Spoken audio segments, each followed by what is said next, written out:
No Mridanga, right? No Mridanga or Mridanga? What? How long?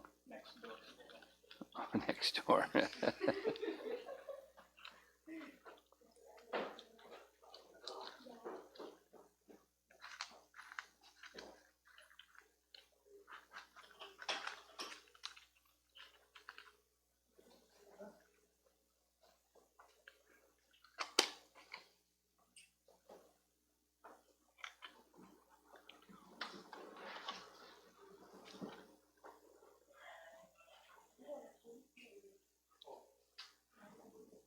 It's where the camera is. Where's the camera? Don't need it. You don't need it. It's going straight from here? Hey. Okay. So you can, oh, take a look.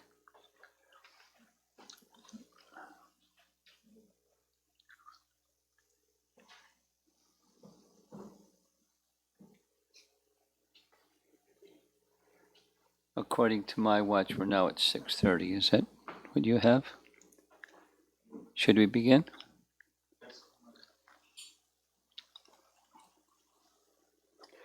Okay, the cartels just went away.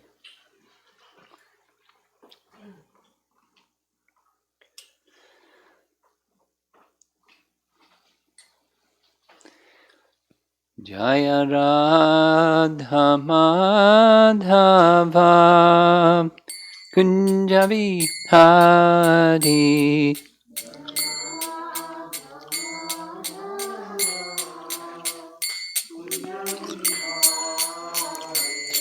Jaya Radha Madhava Kunjabi Hari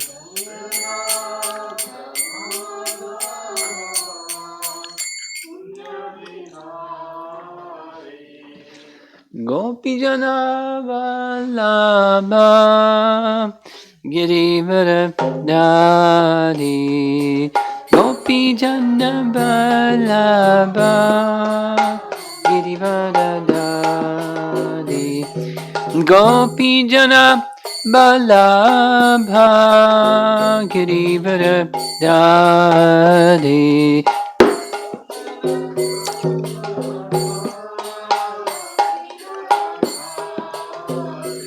Jasodanandana Rajajanaranjana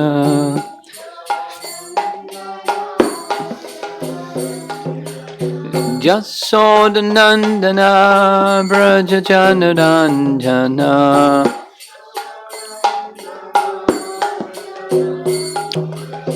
Jamuna Tiravanachadi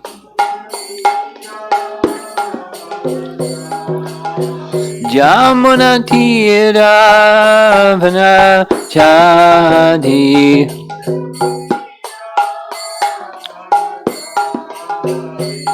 Jaya Radha Madhava Kunjabi Hadi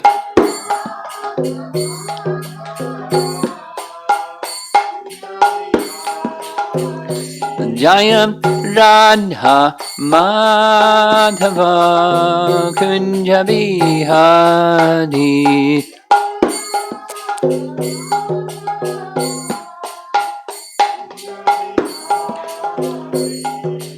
Gopijana Vallabha Girivardhari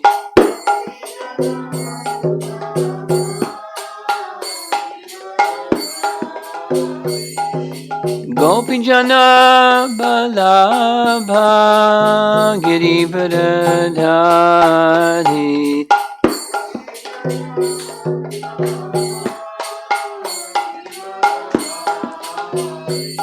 Jasodanandana Vrajajanaranjana Vrajajanaranjana Jasodanandana Vrajajanaranjana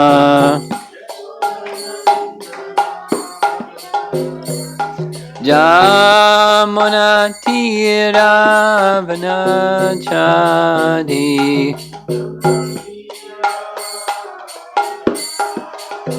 Jamuna Tiravanachadi Tiravanachadi Jaya Radha Madhava Kunjabi Hari Madhava Kunjabi Hari Jaya Radha Madhava Kunjabi Hari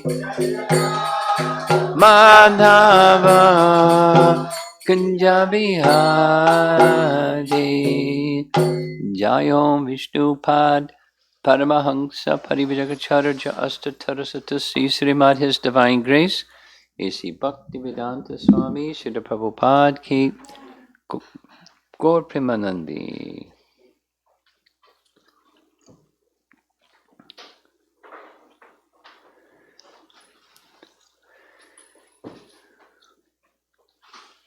So you can all see the screen, right? Anyone say it negative? Anyone cannot see the screen? Okay. He's got his own screen. Right? Okay. We've been on the same theme for several days, and we got as far as text 8 from Canto 10, Chapter 14, celebrated section of Srimad Bhagavatam. So, who would like to summarize what we've heard so far? One point that you remember that we covered from verses 1 through 8. Not the whole Leela that goes in chapter 13, but here it says Brahma's apology. So these verses 9 through 12, it's his apology. So what happened before his apology? What was covered so far? Who can remember just one point, short phrase in the back? Yeah? Yeah.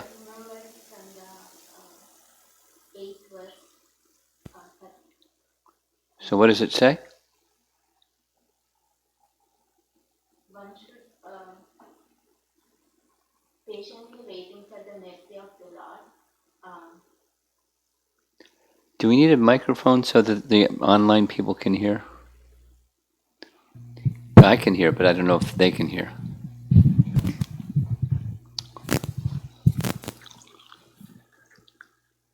Patiently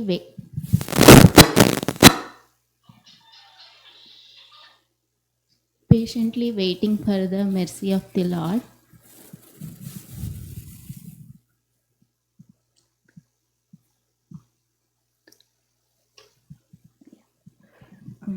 That's it?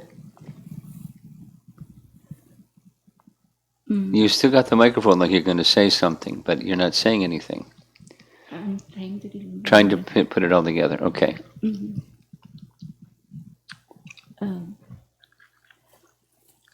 Do you remember the verse? Stanes tatakshutikatam tenavam ranobir.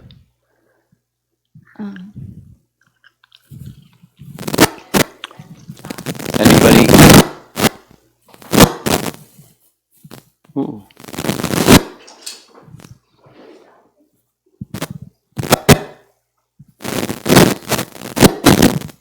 This is the one, Tatenu kampam su samikshamano. That's the verse.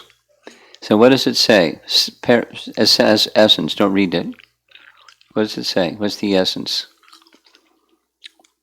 What do you remember from hearing that being explained?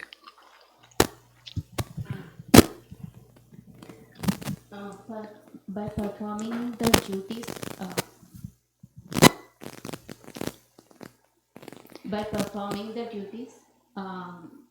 so without dropping in, continuously performing my duties, and then constantly waiting for the mercy of the Lord,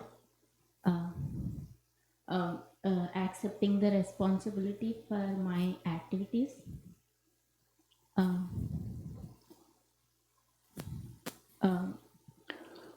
That's the I remember. You become eligible for liberation. Okay. I'll say it same. Your message or this text in it in same idea. It's different language. In life, as in the case with Brahma, he's done something bad, and he knows he's going to get something. Some reaction, some punishment, some responsibility for his misdeeds. So in our life, we may not remember which particular misdeed or misdeeds we have done, but sometimes there's some difficulty that comes.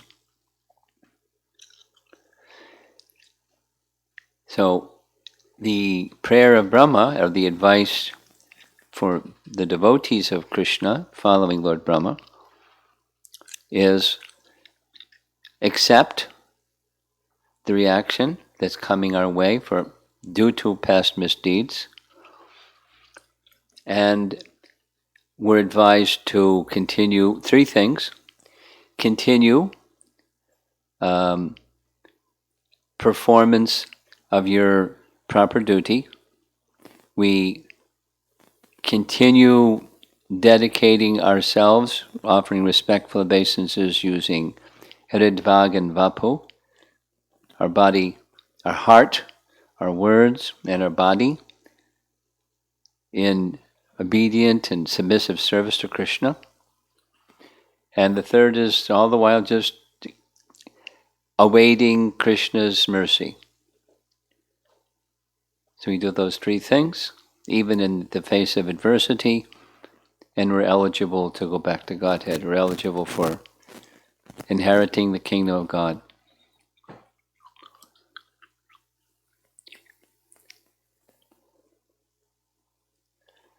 That it's important. It's important to understand this is coming before his apology, and it also has some bearing on the flow of his apology. It's an interesting apology. What else does somebody remember from the previous 8 verses? Yes. Can't remember. Oh, he couldn't attend. Okay. Okay, I'll summarize a couple of things.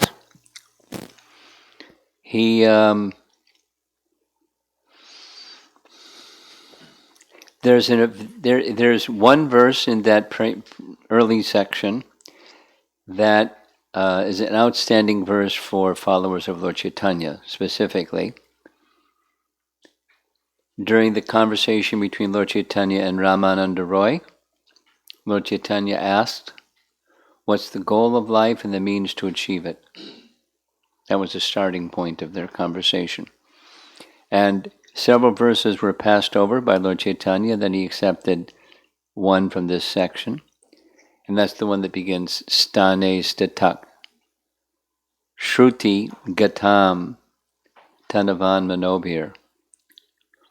So prayasa. One should cease endeavoring. There's Jnane Prayasa Udapasya Namanta Eva. So stay in your position. You are what your psychophysical nature indicates, and just stay there. Perform duties from that position, live your life from that position, and let go, give up, throw away the tendency for mental speculation, understanding reality through the power of mental speculation, and simply engage in the hearing process, hearing the glories of the personality of Godhead, His name, form, qualities, pastimes, etc. And by that method, this is the Bhagavad Dharma method, the hearing and chanting method, purification will come, and the doorway to the kingdom of God will open. Here, that's the goal and the means to achieve it.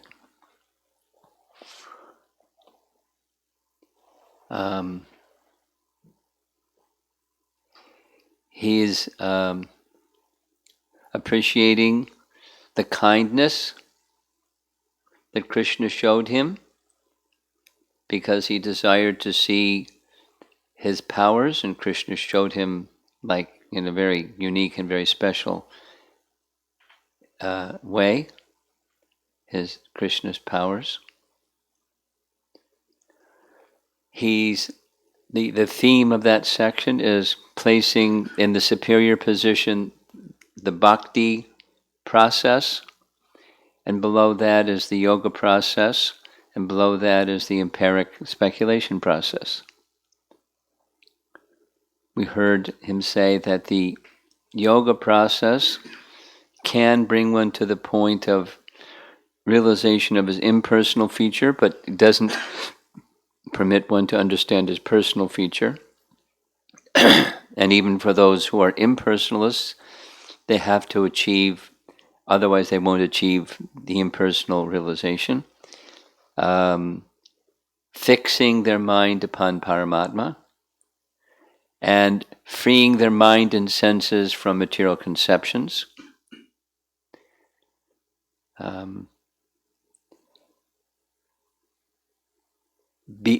That's the purification through negation of material influences and fixing their mind upon the super soul. But the personal feature they won't understand.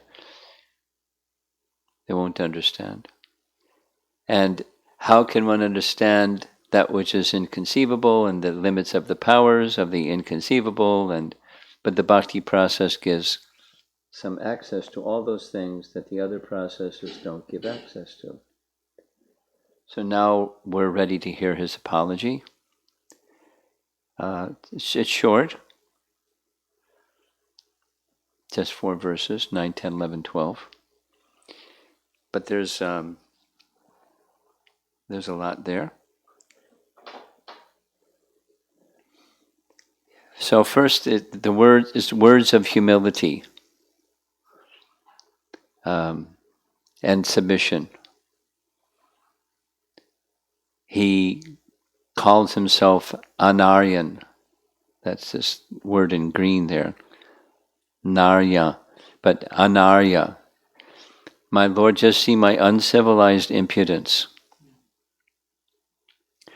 To test your power, I tried to extend my illusory potency to cover you, the unlimited and primeval supersoul, who bewilders even the masters of illusion. So your power bewilders even the masters of illusion. What am I compared to you? I am just like a small spark in the presence of a great fire. Similar as Krishna's words in Bhagavad Gita, the living entity is an angsa, a tiny fragmental part of the Supreme. And that tiny fragmental spark is trying to cover the fire. How impudent, how uncivilized, how foolish. But it's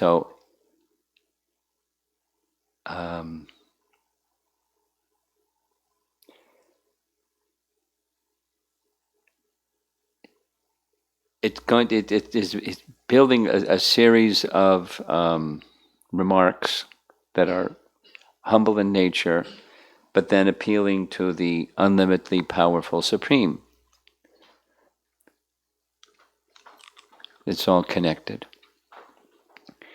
So here's a little image. There's all kinds of little sparks rising from, that's just a match, what to speak of a big flame. And I'm just this little tiny spark. And you're the big blazing fire. And I'm trying to cover you. How foolish. It's humility and repentance. It's recognition and regret. And Krishna's casually listening, leaning against the tree over there, and Brahma's offering his eloquent prayers. Therefore, infallible Lord, kindly excuse my offenses. I have taken birth in the mode of passion, and I am therefore simply foolish, presuming myself a controller independent of your lordship. My eyes are blinded by the darkness of ignorance, which causes me to think of myself as the unborn creator of the universe. Please consider that I am your servant and therefore worthy of your compassion. Anukampa, we've heard this. What's going on?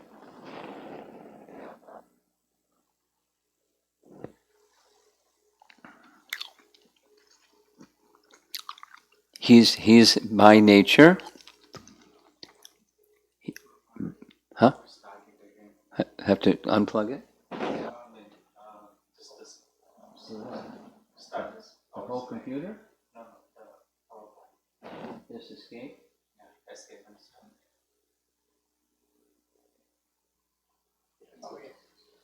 Okay. Brahma is very learned. Yes, he's the Adi Kavi. He's the original recipient of all the Vedas. If you recall from Canto 2, Chapter 9, where it's described Brahma's realization of the personality of Godhead before even creation took place, and Brahma comes before the personality of Godhead. There's darkness in all directions, same as it says in Brahma Samhita, Canto 2, Chapter 9, darkness in all directions. All of a sudden, after 1,000 years of tapasya, before his eyes, the Supreme Personality of Godhead appears within his original abode. In the Yog Pith is the language, same as where Lord Chaitanya's birth took place, is called the Yog Pith. So, and surrounding him are all these different energies, very similar. We read this verse when we saw the form of Narayana manifesting from each of the cowherd boys and calves, and all the opulences of the Supreme Lord surrounding each of those forms of Narayana, and each of them offering prayers, a big cacophony of sound. Similar scene described in Canto 2, Chapter 9. So the Lord has unlimited and inconceivable potencies. That's one point. But the Lord rises. He comes forward to greet Brahma, and he asks Brahma to accept a benediction from him. You have pleased me very much by your devotion and your austerity. So he asked for several. He's clever. He asked for several, but one of them was, please protect me from the misconception, the false ego conception that I'm the creator of the universe. He hasn't created yet, but he knows it's going to happen. Just like each of us, we have some duties to do. We've been speaking. These verses are expressing that. We should do our duty. But, may we be protected from the false ego thinking, I'm doing my duty, I'm doing whatever we're doing. I'm going to the office, or I'm, building something, or I'm dressing the deities, or I'm cooking the offering, or I'm building universe, or whatever it is that our duty is, our capacity is. May we be protected from false ego.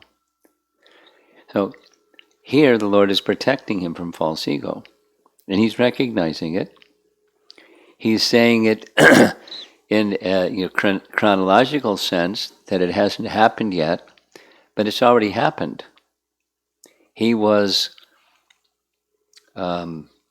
curious, wanting to know the limit of the Lord's potencies, so he did some things. He wanted to know. But the way he did what he did was not right.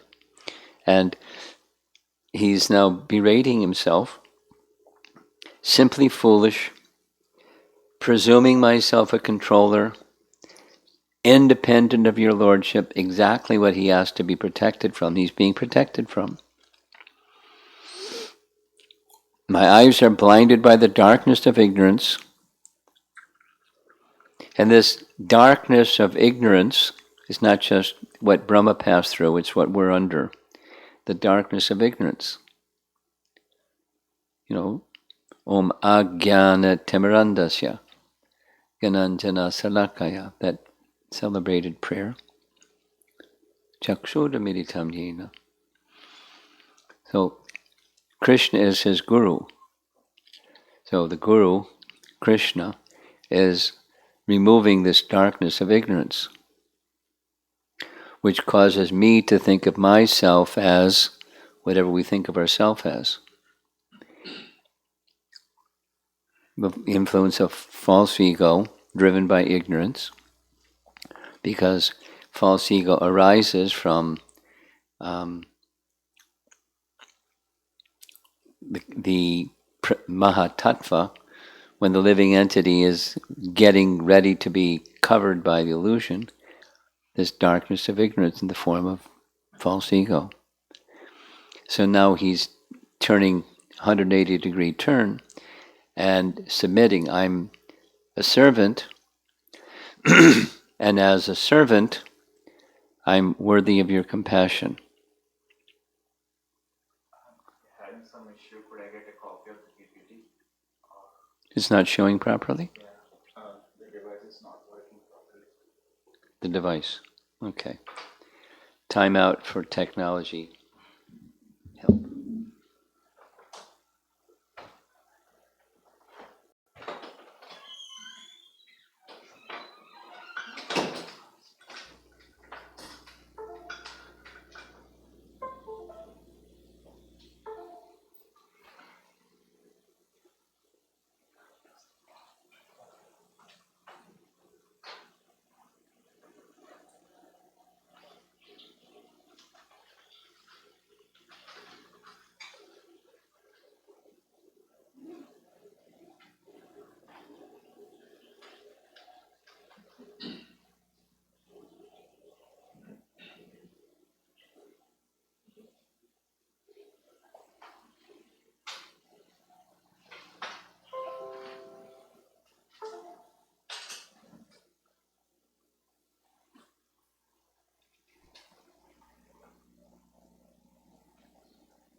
We're on slide number 56.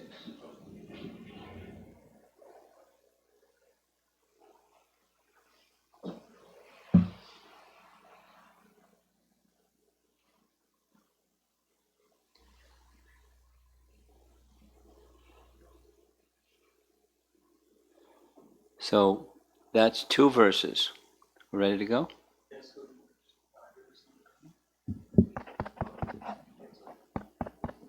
I don't know. We're on.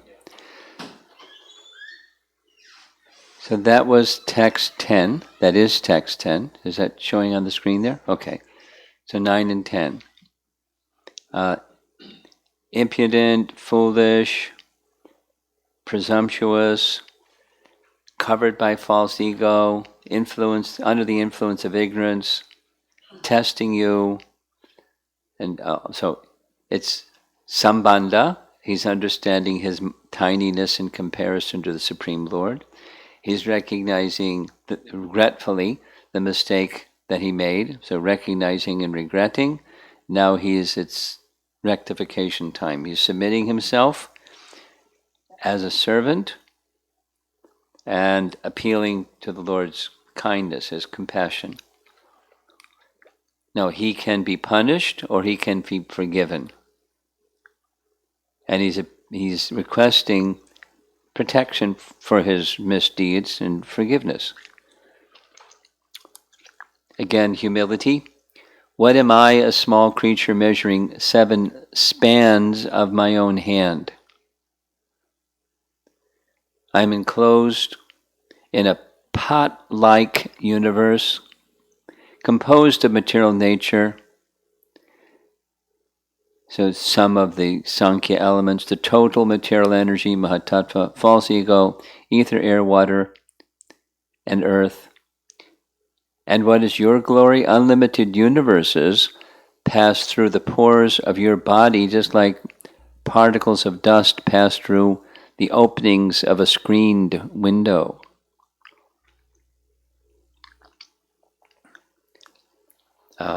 What's a span of my own hand?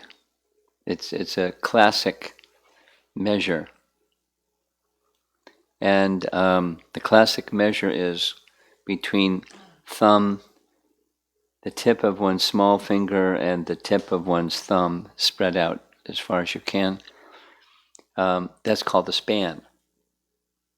Different people have different size hands, but commonly, because I looked it up, in Prabhupada's purports elsewhere, in the word for word, this word is used, and he puts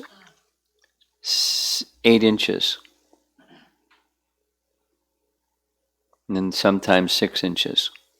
So it's not like a definitive, precise measure, but it's a common expression before.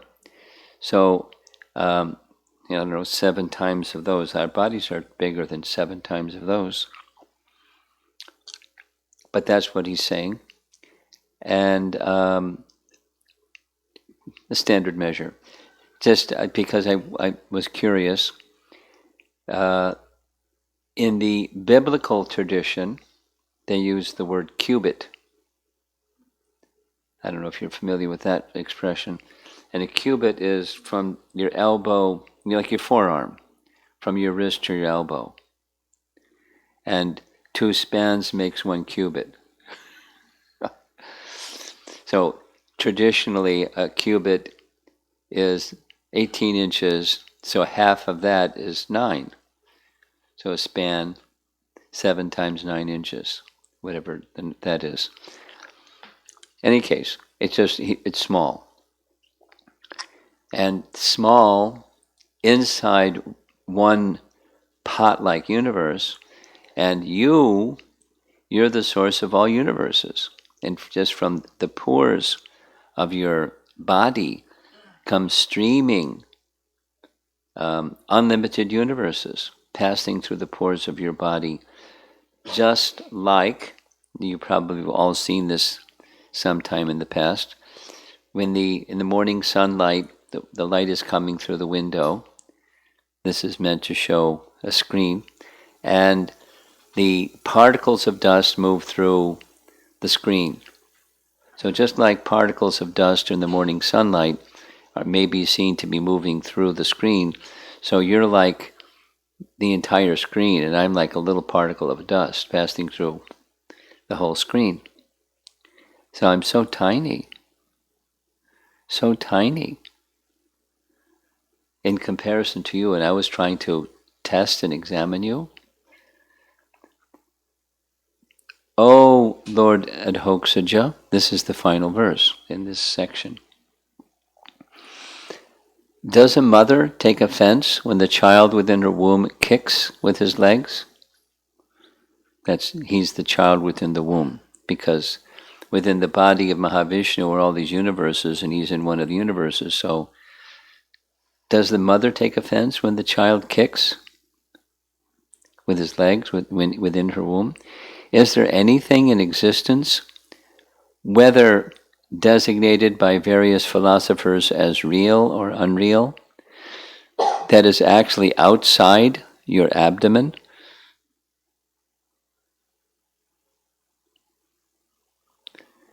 So this is the Sanskrit.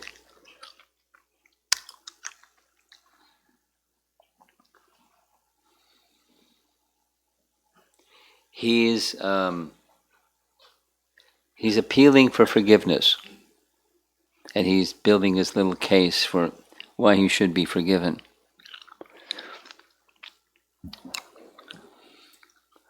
I'm your servant. As your servant, think think in terms of ourselves as you hear this. I'm your servant. I understand that I'm very tiny, and that tininess has different metaphors to understand what that tininess is like a particle of dust passing through a screen, and tiny, and you're the screen through which many particles of dust pass. I'm within one pot-like universe, and from you come so many universes. Those are 2 metaphors. So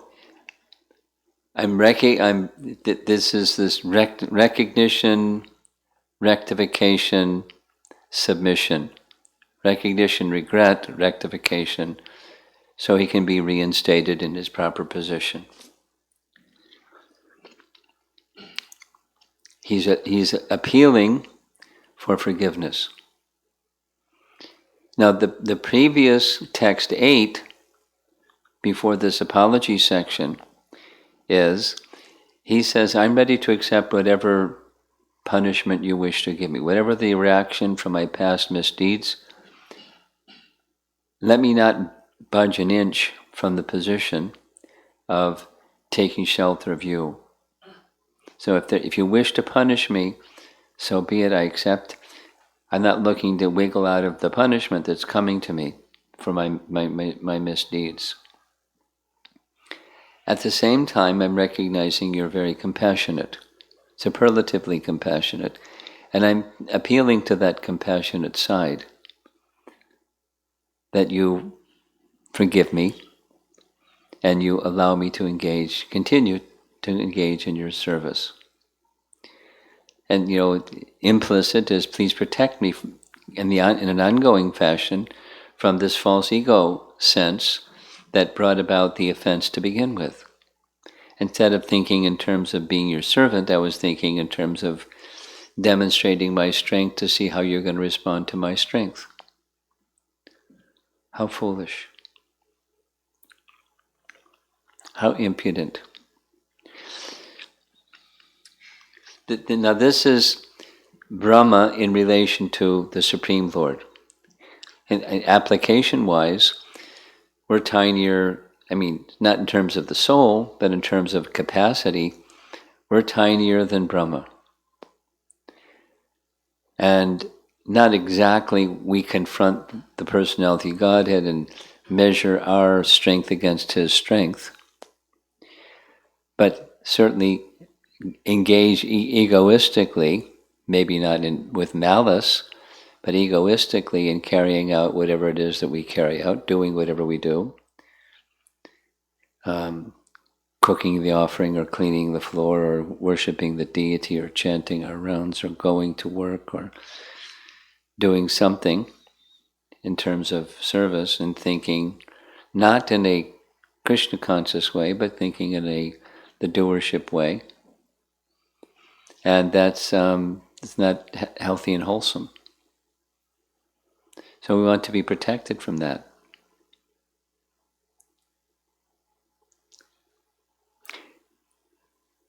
Now, Krishna made an arrangement, as he did with Indra. Krishna made an arrangement with Brahma to protect him and to bring him to this position of humility. Now there's different ways that he does that. I'm sure you're familiar with a very nice description that comes in Srimad Bhagavatam, where Brahma received an invitation from Krishna to come visit him in Dwarka. You know that pastime? So Brahma came. And when he reached Dwarka, he was greeted by a guard or a gatekeeper, as takes place in the spiritual realm. There's persons that guard the gates of Vaikuntha. There's persons in Dwarka that would guard the gates of Dwarka.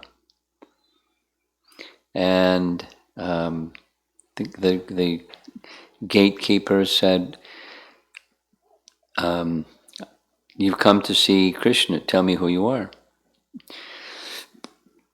So I'll relay the message and see if he can see you. So he gave him Lord Brahma. So the messenger came back and he said that Krishna said he wants to know which Lord Brahma. What do you mean, which Lord Brahma? I'm the Brahma of this universe, the four-headed Lord Brahma, the father of the four Kumaras. Tell Krishna that's who I am. He was a little puzzled. So then the messenger came back. Krishna said, oh, very good, please come right away. So when he came before Krishna, this was to check his sense of independence and strength and power and greatness. When simultaneous with his visit to Lord Krishna in Dwarka were Brahmas from many other universes. Sadhaputta likes this passage. It's like he starts getting into this higher dimensional space notion, because they had not just 4 heads, but 10 heads and 100 heads and 1,000 heads. And it says that they placed their heads at the feet of Krishna simultaneously. There's a big clatter of the metal helmets hitting the floor before Krishna. And how is that? Because how do you have, besides how many heads can you have, how can all the helmets simultaneously crash on the ground with so many Brahmas with so many heads? So he gets into this analysis that's of higher dimensional space. He liked that. Because in the scientific world, these days, at least theoretical physicists, they have a notion of multiple dimension space. I don't know so much about it, but he knows about it because of his studies. And that's an explanation. So not only they placed their helmets, but they at the feet of the Lord at the same time, but they couldn't see each other. They could only see themselves and the Lord, and Brahma could see all of them and the Lord. So he was, using our modern phrase, he was blown away. He was humbled. So the Lord may do different things at different times with Brahma, which means he may do different things at different times with us. It may not be inviting us to go see him in Dwarka, or it may not be, having us come see him perform his pastimes in Braja. But Krishna may engage with us in his own way to help us also become relieved of these same difficulties: false ego, foolishness, whatever strength we have, exhibiting our strength in such a way that we want to draw attention to ourselves and prove our strength, or whatever. Foolishness. And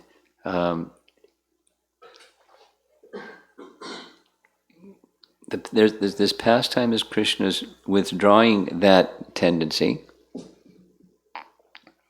and replacing that tendency with his pure consciousness tendency. That is his submission,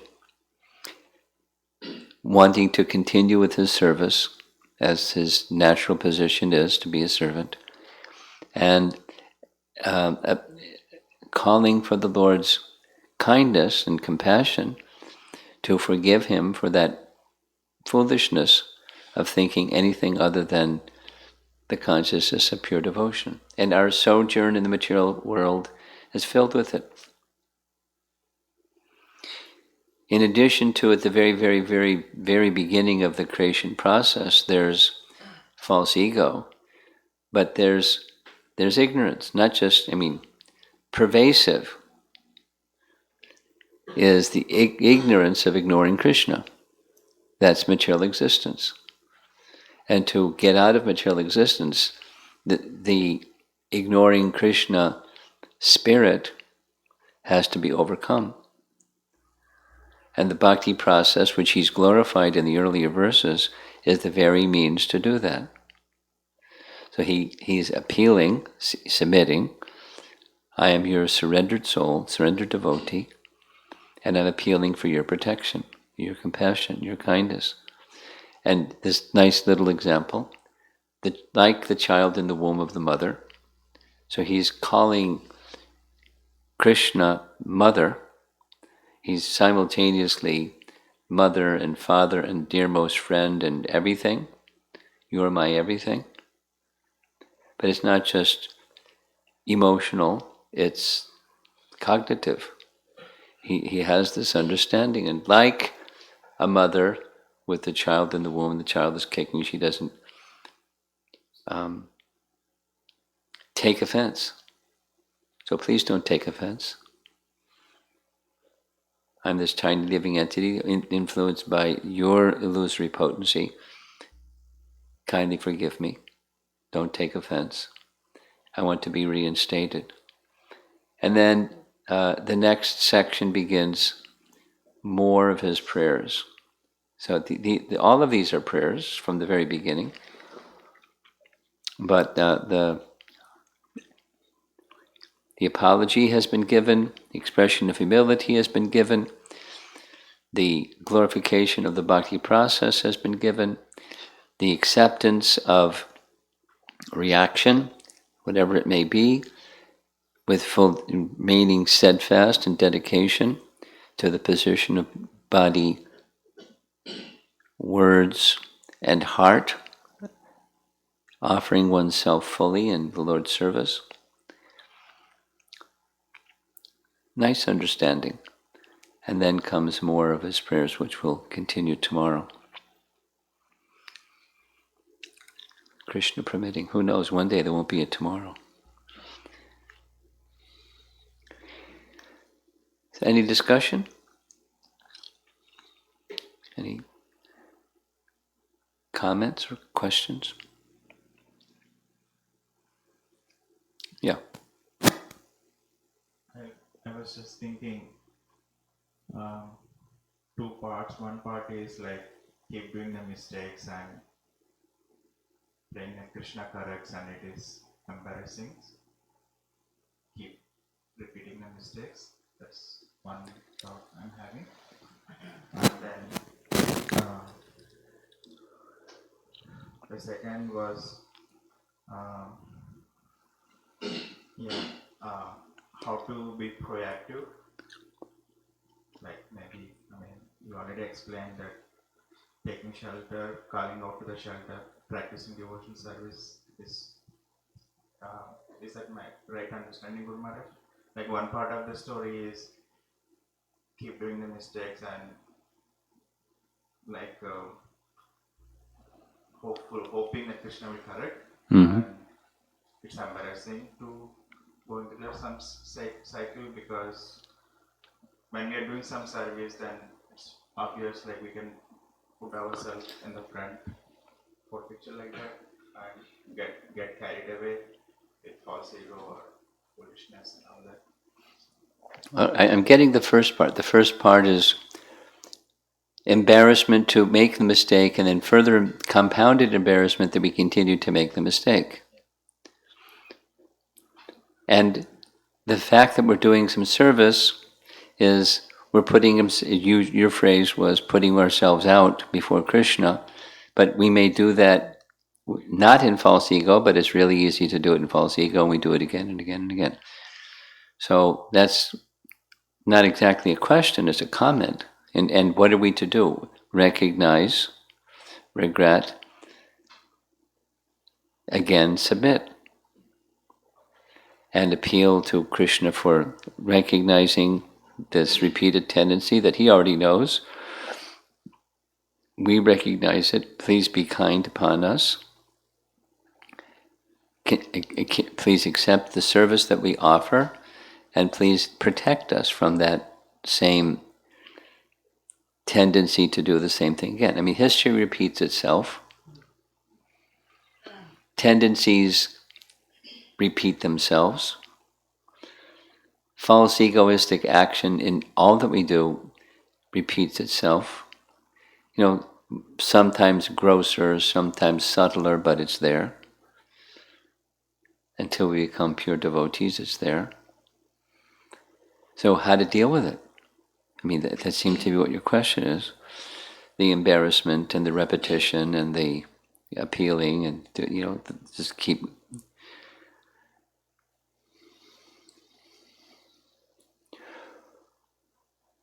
Well, the answer to your question comes in text 3, the goal of life and how to achieve it.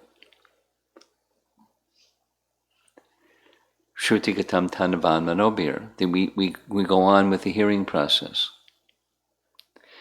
We stay in our position, offering, according to our psychophysical nature, what we have the capacity to offer to Krishna. We do that.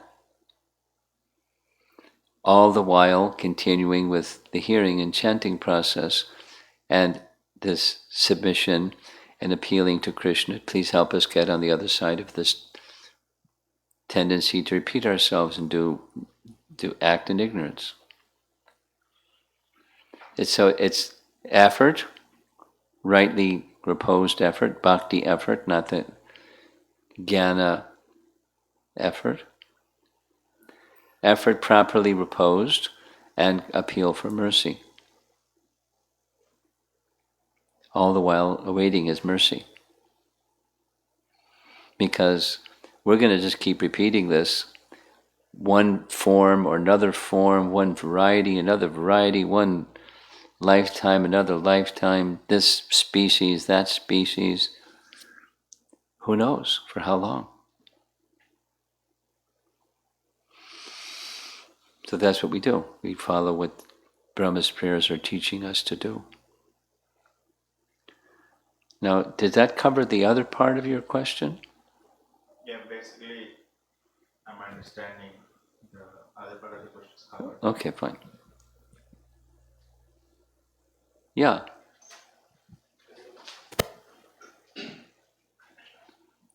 Can you turn the speaker this way so I can hear?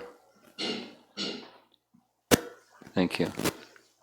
Is it sound on? Go ahead, speak. Go ahead, speak. So now this whole discussion has shown many thoughts. I think the summary of my whole question or doubt is, I take an example. Like for example, when in the community of devotees, when a devotee is When a devotee is sick, sick. yeah, or any trouble that he is undergoing. What's going on here? Is that your phone is causing that sound? Why don't you remove the phone? Is there a phone nearby?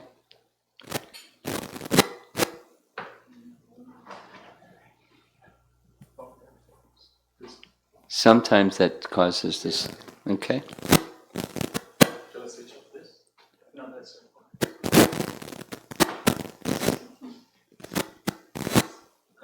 Keep going. So it can be either sickness or some trouble that a devotee is undergoing. Okay, they're sick or they're undergoing trouble or something. Right. So then there is a request of prayers. Like the devotee might ask the rest of the community for pray for him. Yeah. Right. It includes me. I am taking my own example also. Okay. So there are prayers offered to Krishna, and where I am going with this is like ultimately Krishna is going to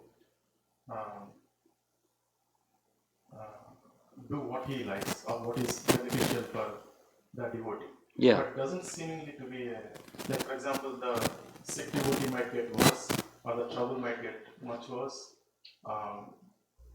In the example of in this Okay. situation, someone might even die, for example. Okay. So What's the use of prayer? That's your question? yeah, so even like you were giving at one point that it's up to Krishna whether he wants to excuse or he wants to. Yeah, that's correct. So What's the problem?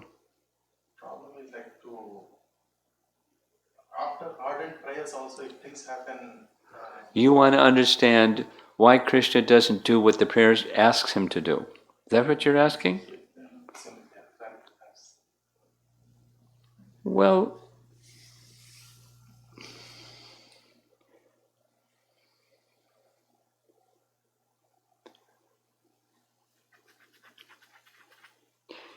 just go back even before the prayer. Here's a devotee in our community, and the devotee in the community has some health problem or some difficulty or whatever. So why are they having any health problem or difficulty or whatever to begin with? Would be even before the prayer, and then after the prayer, why have any of those things before or after the prayer? Why are we put into difficulty?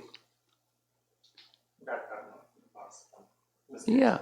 So when a devotee continues to go through some difficulty, or when enters into some patch of difficulty, health problem or any problem. Why are there problems? It's not karma. So Brahma Samhita verse that helps a lot. Yastvindra gopa matavendra mahosva karma bandhan rupam padabhajanam atunoti. So the verse says, Govinda very justly, equitably metes out or gives the karma for all living entities from the Indragopa germ to Indra. And then in a separate category, the third line is the devotee. The devotee isn't subject to karma. So the difficulty and the continuation of the difficulty even after prayer is not karma per se. What Bhakti Siddhanta, his language I like, is Krishna is acting directly with that devotee to uproot the very cause of fruitive activity. That's at the heart level, or the consciousness level, or the direct covering of the soul level. Krishna is removing that through the medium of that difficulty. It's not karma, but his language is the root cause of fruitive activity, namely ignorance and evil desire, something like that, evil desire, like, not favorable to Krishna desire. It's ignorance. The kindness of Krishna is being exhibited in the form of removal of ignorance, the root cause of our fruitive activities. Now, how is suffering and removal of ignorance, how are they connected? Well, we don't like to suffer. And this person over there's a devotee, and why should they suffer? Because they're a devotee. They're a nice devotee. So why should they have to go through illness? But it's acting. The action is happening on a different platform than suffering, or that okay, now I'm a devotee, so Krishna should remove that suffering. Krishna may increase the suffering purposefully to help the living entity, the devotee, become free from nescience, that is, ignoring Krishna. The original nescience or ignorance is ignoring Krishna. So it helps the devotee depend more on Krishna. Now, a non-devotee doesn't depend more on Krishna necessarily, but a devotee will.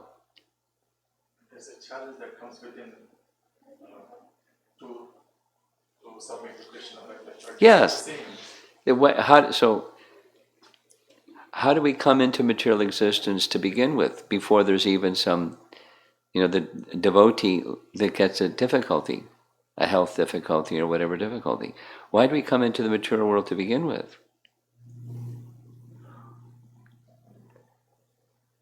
Desire and hate. Raga, dvesha. So that's the ignorance. Both raga and dvesha. So Krishna is helping the devotee become free from raga and dvesha. Now he doesn't have to do it that way. He could do it some other way. But he knows what's expedient for us. What's going to be effective. Where's our anchors? And he knows how to help us lift the anchors.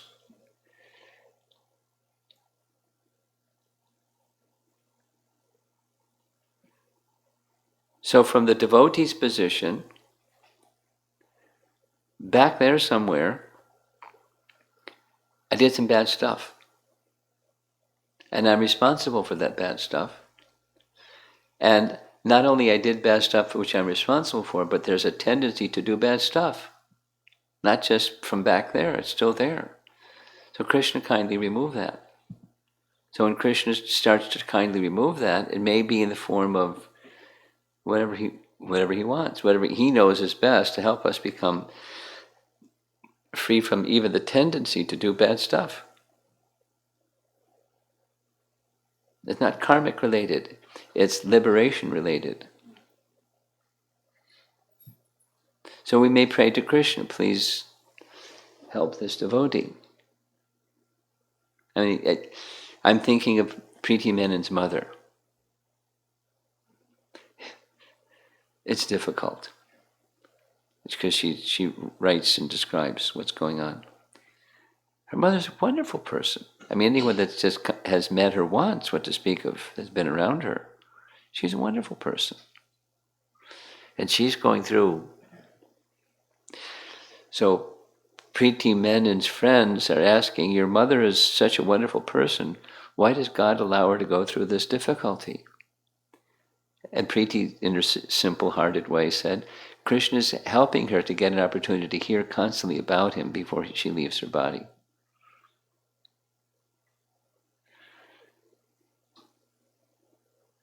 Now he could do that same thing a different way, in a different way, in a different way, however he wants. But our business is not to decide for Krishna how he should want.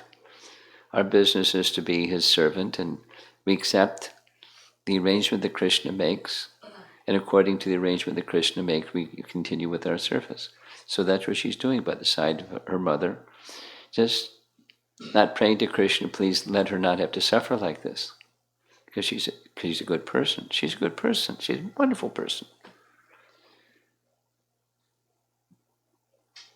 But this is so.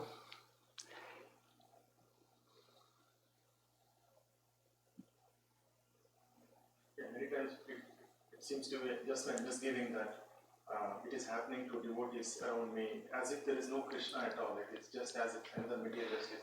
I mean, just my misgiving that. It's a good question to ask. It's a good subject matter to really come to terms with. You know, another way of asking the same, you just keep going, it's the same question asked in a different way. There's a Chinese lady that Hari Sham introduced me to years ago. She still lives in Chicago. She said, I just have one question. What's that? Why creation? 2 words. Instead of why suffering. Why creation? Why even have one?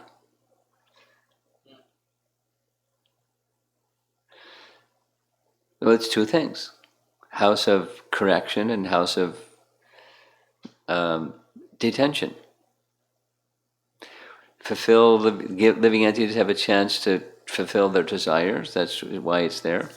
But also built in the system is the correcting that evil tendency, in Bhaktisiddhanta's words, evil desires. But non-devotees don't get corrected for evil desires. They get their karma. But for the devotees, they get corrected from evil desires. The evil desire, fundamental evil desire, is enjoying separately from. And it's deep. It's not kind of, okay, I'm ready. I'm just not ready to be with Krishna now. I washed my hands and now I'm ready to be with Krishna. It's very deep. And Krishna knows how to help us. And he does what's best. And then there's so many factors. There's the degree of submission, the degree of sincere desire that the living entity has to be with Krishna. So, gosh, look at, we were just reading in the 25th chapter of the 10th canto. The devotees, the Brijvasis, just did what Krishna wanted, and Indra threw a temper tantrum and tried to kill them all. And their cows. It's really bad. That's Indra. So they didn't do anything wrong. They were just following what Krishna said. Anyway, Krishna protected them. So Krishna's protection may come in different ways. It doesn't look like the way we would be designing protection. But ultimately, the protection is, again, it's the root of your question. Why suffering? And why, when there's prayer on top of the suffering, it doesn't change from suffering? There's an intention of Krishna to help that living entity that's going through whatever they're going through. Myself, yourself, and Preeti Menon's mother, and everybody else. And it's not easy to understand, because we would design it a different way. But we're not all-knowing. He could just turn the situation upside down and it's another situation. So why doesn't he do it? He wants us to become squeaky clean. And he's doing it the way that he understands is to be done. And so we trust him. We just want to be his servant in all circumstances. And that's what these verses are saying, specifically. If you stay in that position of just expecting his mercy, continuing whatever the circumstance is, heart, words, and body, paying obeisances, engaging in his service, that person becomes squeaky clean. And otherwise, we got our contingencies going on. I'll do this and I expect you to do that. And if you don't, there's something wrong with you. Or something wrong in the relationship or something like that.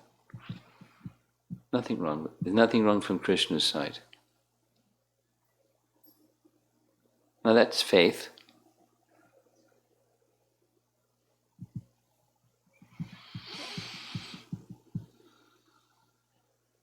Something else?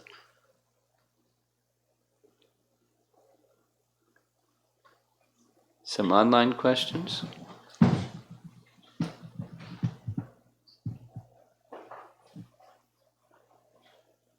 I was curious to know how all different headed Brahmas offered their obeisances with all their helmets touching to the ground. Yeah, that's Sadaputa's explanation is mystery solved.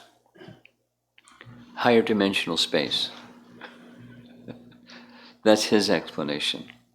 And using our worldly perception, there isn't one. There isn't another one. In three-dimensional space, it's not possible. It's possible in higher dimensional space. So what's higher dimensional space? I don't have any experience of higher dimensional space, but higher beings do. That's his explanation.